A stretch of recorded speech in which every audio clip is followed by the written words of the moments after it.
Halo guys, welcome back my YouTube channel Atika.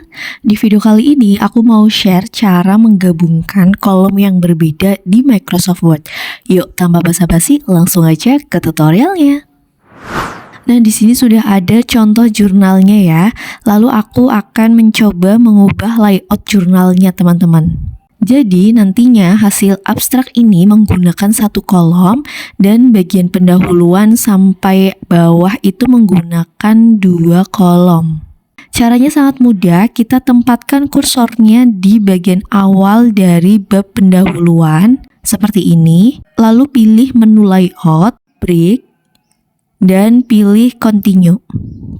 Lanjut klik menu columns dan pilih dua kolom. Maka ini akan berubah menjadi dua kolom seperti ini ya. Dan di atasnya atau bagian abstrak ini tetap jadi satu kolom. Nah terus kalau dirasa kolom 2 ini terlalu jauh jaraknya, kita bisa atur. Caranya geser aja rule-nya seperti ini dan disesuaikan aja.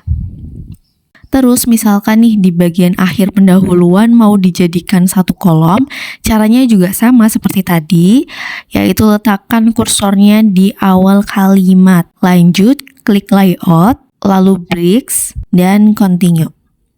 Terus pilih menu columns, kita ubah menjadi satu kolom. Maka akan berubah menjadi tampilan satu kolom ya teman-teman, seperti ini. Oke, mungkin itu aja yang bisa aku share cara membuat dua kolom dalam satu halaman di Microsoft Word. Sekian dari aku, jangan lupa like, comment, share, dan subscribe channel ini. Aktifkan lonceng notifikasinya supaya kalian gak ketinggalan video informatif dari aku. See you!